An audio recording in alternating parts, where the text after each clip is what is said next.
Hi guys, and welcome to Chronic Fitness with Fran. Today I'm going to be talking to you about the importance of fitness if you have a chronic illness. I myself have cystic fibrosis, so my first few sets of videos will be geared towards that, and I'll be helping you to improve on your lung function, your muscle strength, your bone density, and even improve on your digestive transit. I created these videos because I found with a lot of the classes that I attended and the online instructional videos I was watching, I was really struggling to keep up. I think there's this real push for the burn mentality in a lot of these classes that's just way too intense for me. And actually, as a result of attending a class that was really high impact cardio, I actually ended up injuring my knee, which is why I think it's so important to work with your body rather than against it when you have a chronic illness or limited mobility. I think also the problem with chronic illness is the unpredictability of it.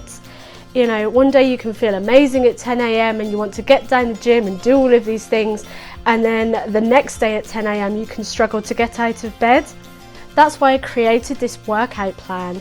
It was just something I could do in my own time, at home, and when I was feeling up to it. So the exercise plan that I'm going to be sharing with you today, you can just do at home, and all you're going to need is a mat and about 20 minutes of your time.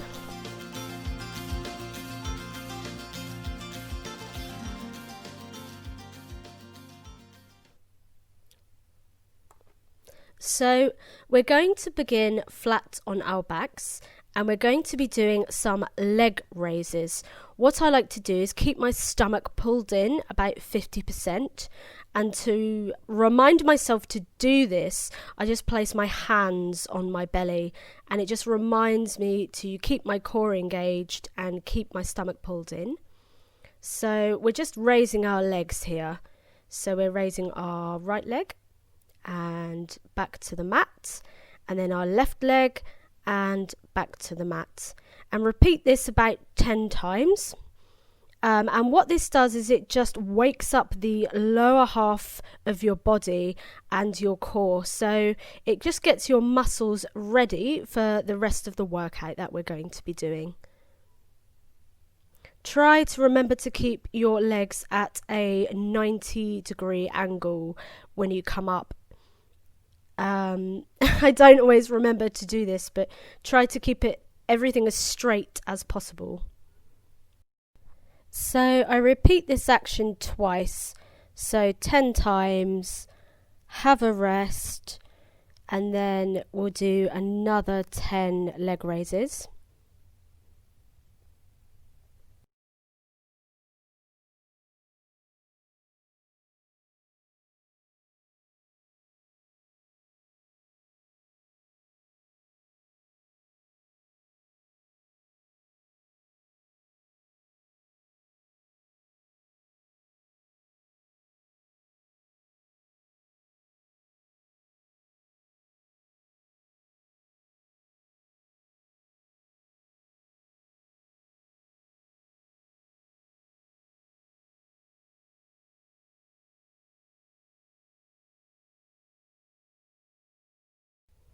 The next movement, what we're going to do is lift our legs off the mat, keep the leg entirely straight and keep your toes pointed. The leg should be roughly about 45 degrees off the mat, and then we're going to make small circles with our feet. And what this does is wake up the bottom half of your body, so it engages your hips, your hamstrings, your knees, all of your legs really, as well as your bum and your stomach. So it's quite a good warm-up movement.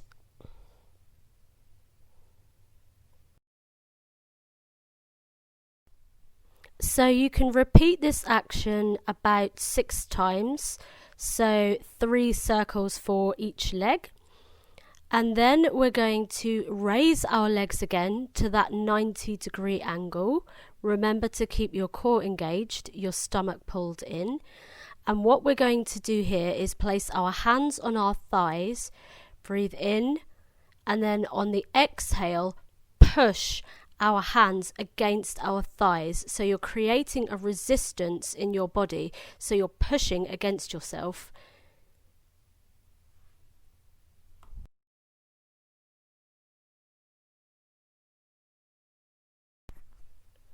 Repeat this action about 10 times, remembering to breathe through the stretches. So when you're pushing against yourself, exhale.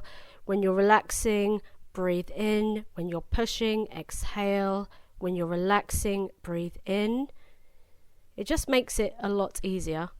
So once we've done this, we'll keep our legs raised and we're going to do bicycles on our back. So all we're going to do is make a cycling motion with our legs just in the air, keeping the core engaged, keeping the core active, pulling in our stomach, and do this for about 60 seconds. And this cycling motion is really great for your body without putting too much pressure on it.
So have a rest, and then what we're going to be doing is a yoga version of stomach crunches, which is a bit simpler and less stressful on the body.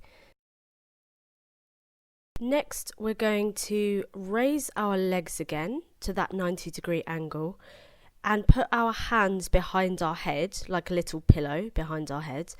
And what we're going to do is we're going to move forwards, crunch forwards, and kiss our left elbow to our right knee, and then our right elbow to our left knee, and so on, and keep going with that, just breathing gently through the stretches.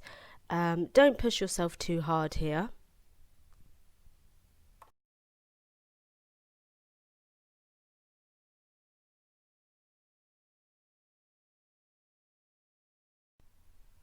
Then lower your legs for a rest.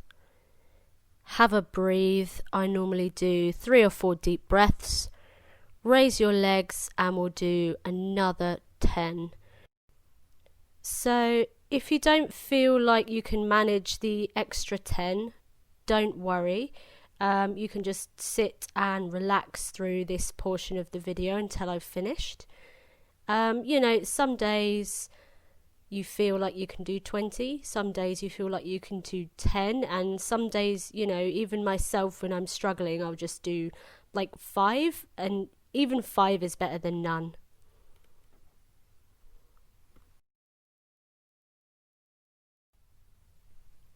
And relax back down when you've finished.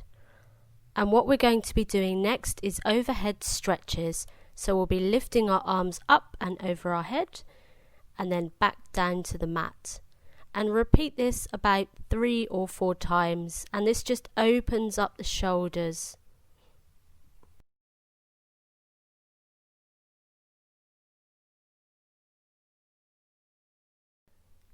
So on your 4th overhead stretch, you want to roll up with your body with your arms. So we roll up into a seated position, keeping your spine nice and straight, your stomach pulled in, and try to keep your legs as close to the mat as possible. So keep your legs nice and flat.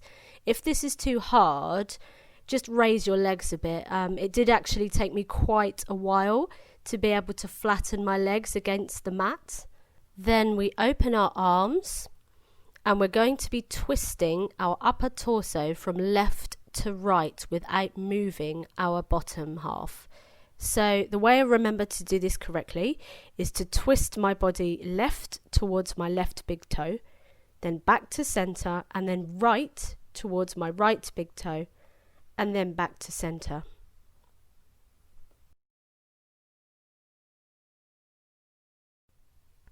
Repeat this about 10 times, and then we're going to stretch forward. So all we're going to do is move our arms and stretch forwards. So I can actually stretch all the way to touch my toes.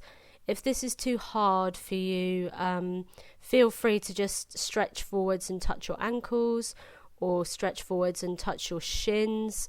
It took me about 3 months to be able to touch my toes. So no pressure, just stretch as far as you can, and this will just relax the muscles.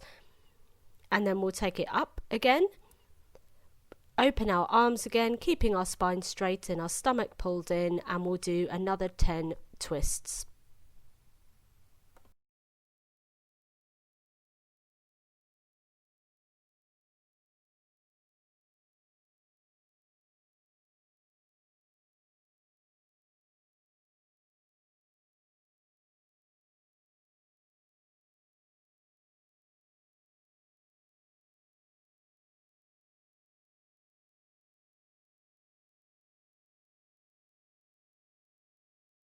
So what we're going to be doing next is just relaxing all of our muscles. So once you move up from your final stretch forward, we're going to cross our feet together in a seated position, take hold of our feet, and then just rock back. Now you can rock up and down, back and forth, side to side, and all it does is just helps your muscles to relax before our next movement. So for the next movement, you want to stay seated with your back straight. Then we're going to be lifting our legs up off the mat and putting them straight out in front of us, hopefully at that 90-degree angle, but don't worry too much because this is quite a hard movement. So we're going to be creating a sort of hovering effect here. And then we'll put our palms together and we're going to push our legs out one at a time. I kind of imagine here that I'm pushing something away from my body with my feet as I move through the stretches, and keep breathing through that movement.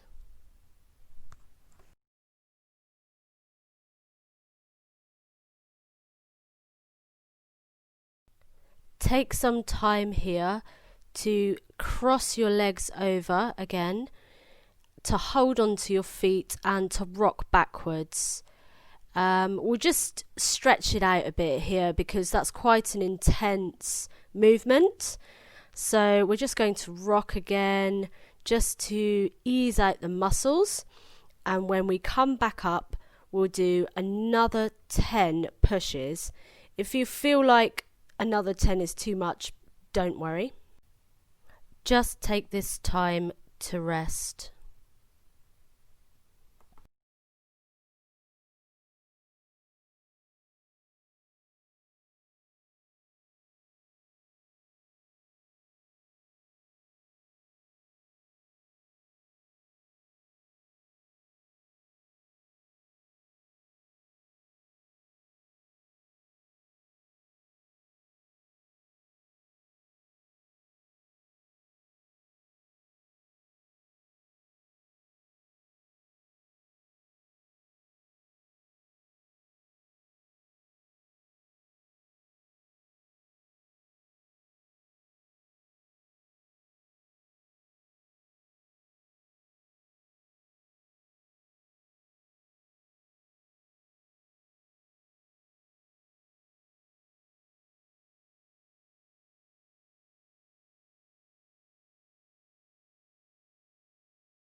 So after taking some time to rest, I normally lie flat for about 3 or 4 breaths after the leg pushes. We will then move forward onto all fours and make sure here that your shoulders are in line with your hands and your hip points are in line with your knees. Pull in your stomach, and we're going to do some yoga stretches.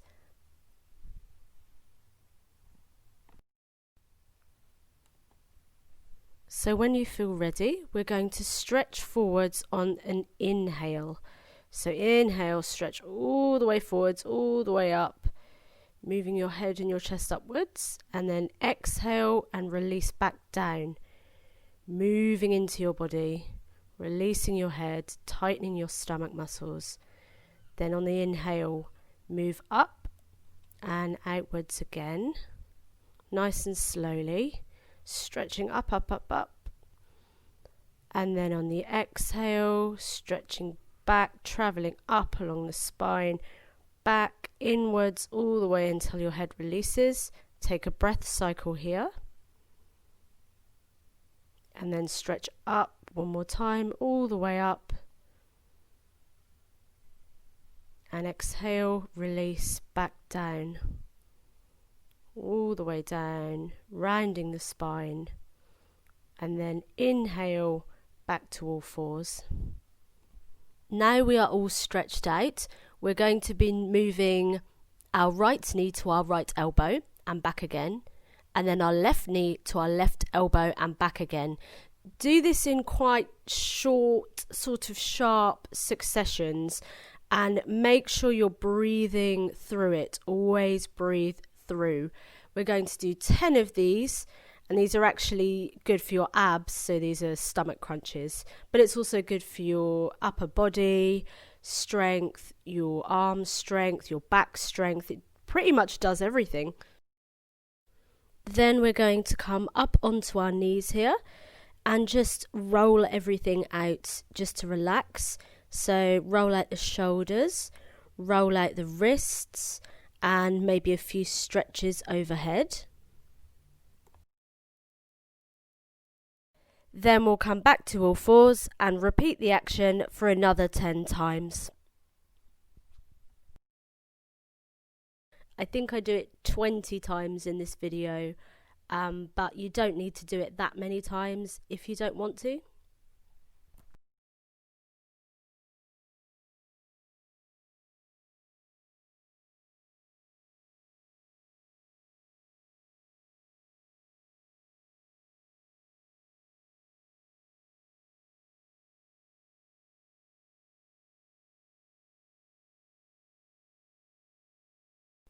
Then once again we'll come up onto our knees and just roll everything out, have a stretch and ease out the muscles.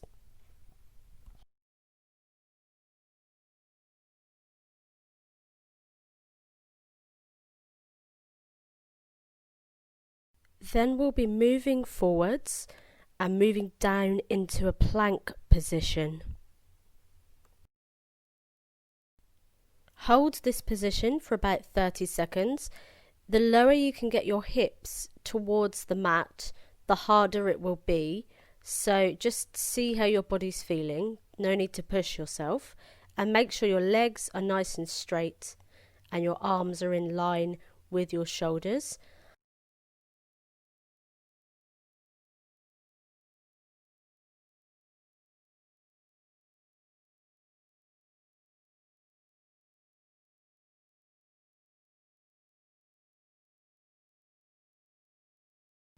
Try not to just collapse when you finish your plank.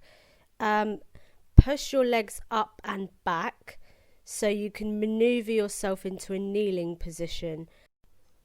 So from this position on all fours, what we're going to do is just sink forwards into the mat. So we're keeping our back part in the air, and then our front is going to sink down towards the mat. See if you can stretch your arms out here as well. And this is a sort of half facing downward dog. And as you can see, I'm not staying completely still. I like to just breathe and move, sort of sway in and out of this stretch. It's just good to relax the muscles after the plank, because the plank's really hard work. So now we're back on all fours. What we're going to do is make sure we're aligned here. So again, shoulders and hands aligned, and hip points and knees aligned. And we're going to push our legs up and back and come down into a downward facing dog. Now, here you don't have to keep your legs completely straight like I do in the video. Again, it took me a few months to get to this level, so you can keep your knees bent if it makes it easier, or pedal out the feet. And finally, we're going to bend the legs quite generously, bend the knees, and walk forwards towards our palms. Come up onto your fingertips if having your palms flat on the mat is too difficult.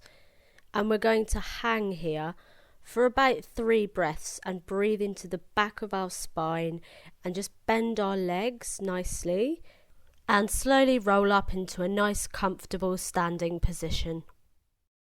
And that's it, guys. So good job for getting all the way through the video. Keep an eye on this channel because I will be uploading some more content soon. And until then, well done and see you guys later.